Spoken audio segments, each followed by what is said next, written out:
Nós olhamos para o passado, para as areias do tempo varridas sobre civilizações antigas, e nos perguntamos: o que podemos aprender? Em meio a essas ruínas, não apenas de pedra, mas de sociedades e esperanças, encontramos histórias. Histórias que ecoam com as lutas da própria condição humana. O livro de Juízes, um texto ancestral, nos transporta para um desses períodos, um tempo de transição e turbulência na antiga Israel. Um espelho de desafios que, de muitas formas, ainda enfrentamos. Este não é um livro de reis gloriosos ou profetas eloquentes em sua maioria, mas sim um livro sobre heróis improváveis, figuras complexas que emergem em momentos de crise. É uma crônica de ciclos, onde a fidelidade é testada, a liberdade é perdida e reconquistada, e a intervenção divina se manifesta de maneiras surpreendentes, muitas vezes através dos mais inesperados.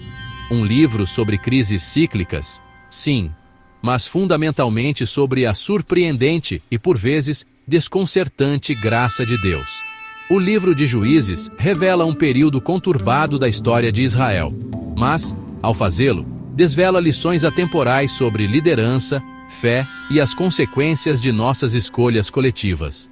Hoje, convido você a se juntar a mim nesta jornada.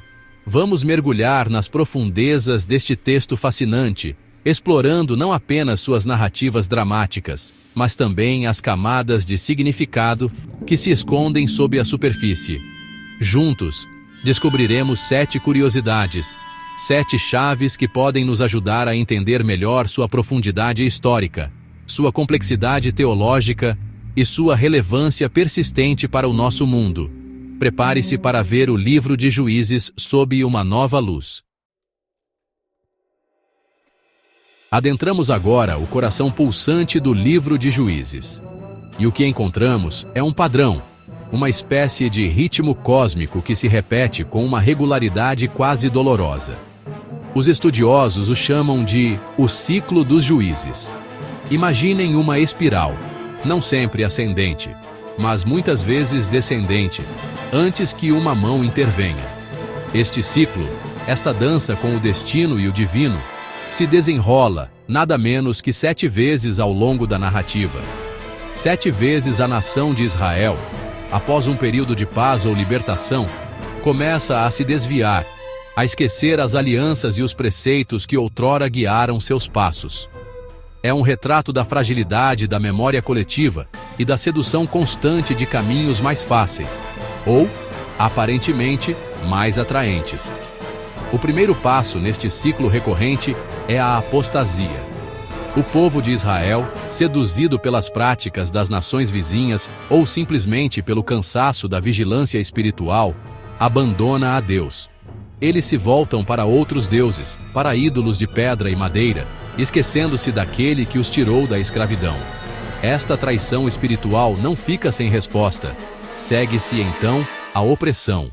Como consequência direta de seu afastamento, Israel se vê subjugado por seus inimigos. Quando pensamos em juízes, nossa mente moderna pode evocar imagens de tribunais e togas. Mas os juízes de Israel neste período eram algo muito diferente. Eram líderes carismáticos, chefes militares, libertadores levantados por Deus em tempos de crise. O livro que leva seus nomes nos apresenta um total de 12 dessas figuras.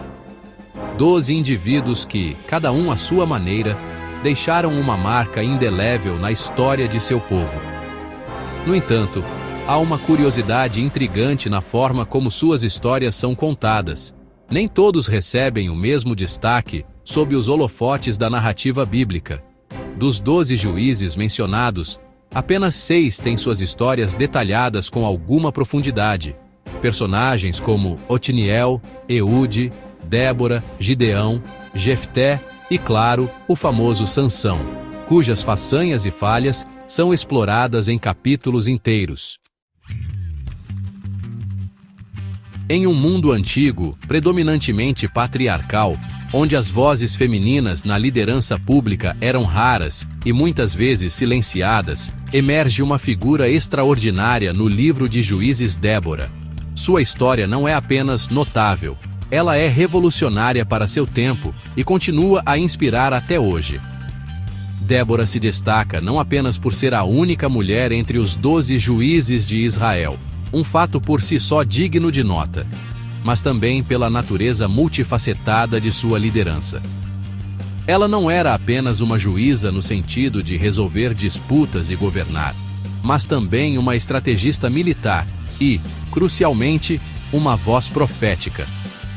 A narrativa bíblica nos apresenta Débora sentada debaixo de uma palmeira, entre Ramá e Betel, na região montanhosa de Efraim, onde os israelitas vinham a ela para julgamento.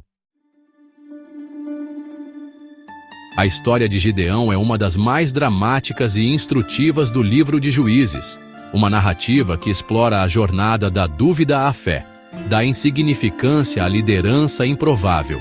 Quando o encontramos pela primeira vez, em Juízes capítulo 6, versículo 11, Gideão não é um herói óbvio. Longe disso, ele está malhando o trigo em um lagar, um lugar usado para pisar uvas, escondido dos midianitas, os opressores de Israel naquele tempo. Este ato de subterfúgio revela seu medo e a situação desesperadora de seu povo. Ele se sentia o menor em sua família, e sua família, a menor em sua tribo. Um começo humilde para alguém destinado a grandes feitos. Quando o anjo do Senhor aparece a Gideão e o chama de homem valoroso, a resposta de Gideão é carregada de ceticismo e questionamento. Se o Senhor é conosco, por que tudo isto nos sobreveio? Ele pergunta. Essa honestidade brutal, essa luta com a aparente ausência de Deus em meio ao sofrimento, é algo com que muitos de nós podemos nos identificar.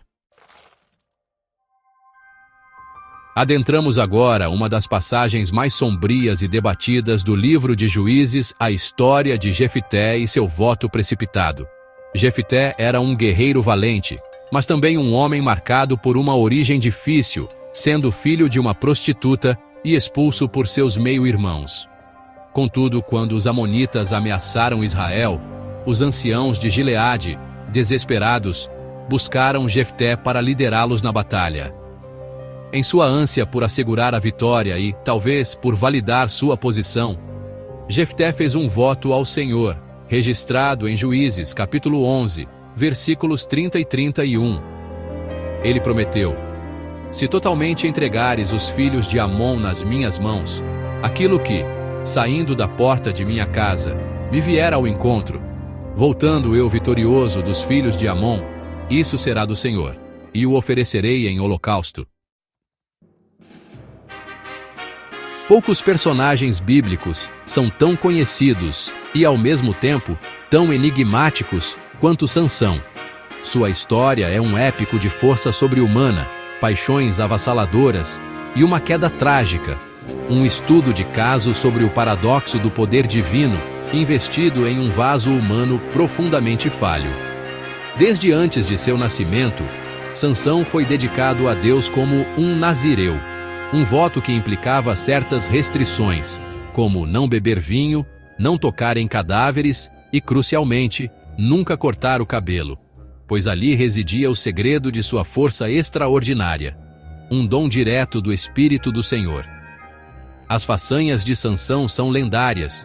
Matou um leão com as próprias mãos, abateu 1000 filisteus com uma queixada de jumento, arrancou os portões da cidade de Gaza e os carregou até o cume de um monte.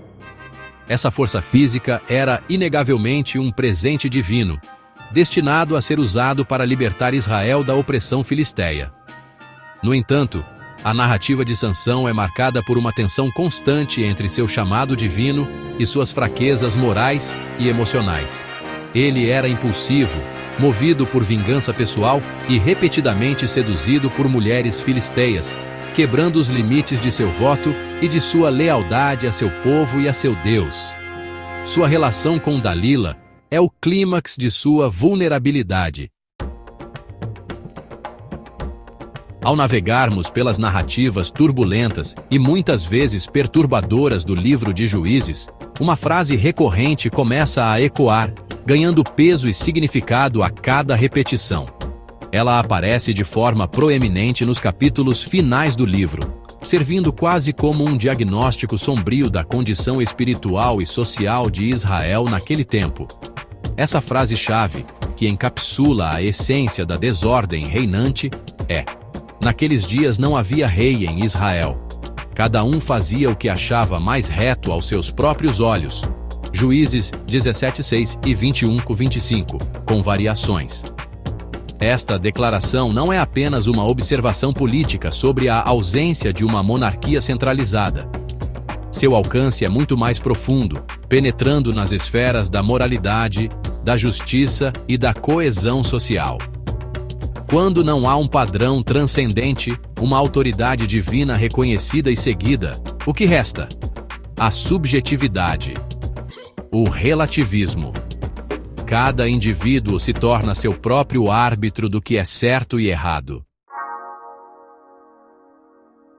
Ao fecharmos as páginas, por assim dizer, de nossa exploração do livro de Juízes, somos deixados com uma tapeçaria rica e complexa de histórias humanas e intervenções divinas. Vimos os ciclos de pecado e redenção, a diversidade dos líderes escolhidos por Deus, a força surpreendente de uma profetisa, a fé que supera os números, as consequências de votos impensados, o paradoxo da força e da fraqueza, e o perigo de uma sociedade sem um leme moral. Cada uma dessas curiosidades nos oferece uma janela para um tempo antigo, mas também um espelho para nossas próprias vidas e desafios contemporâneos. O livro de Juízes, com toda a sua crueza e drama, nos lembra de uma verdade fundamental. Mesmo nos ciclos mais sombrios da história, quando a esperança parece escassa e a humanidade parece perdida em seus próprios desvios, Deus não abandona seu povo. Ele levanta libertadores, muitas vezes das formas mais inesperadas e através das pessoas mais improváveis. A graça divina persiste, mesmo em face da infidelidade humana. As histórias de Otniel, Débora, Gideão e até mesmo do falho Sansão são testemunhos dessa constante busca divina pela restauração. Agora eu me pergunto, e pergunto a você, qual dessas 7 curiosidades sobre o livro de Juízes mais o fez refletir? Qual delas tocou uma corda em sua compreensão da fé, da história ou da natureza humana? Convido você a compartilhar seus pensamentos, suas percepções, nos comentários abaixo, pois é no diálogo, na partilha de nossas jornadas de descoberta, que a sabedoria antiga ganha nova vida e relevância para cada um de nós.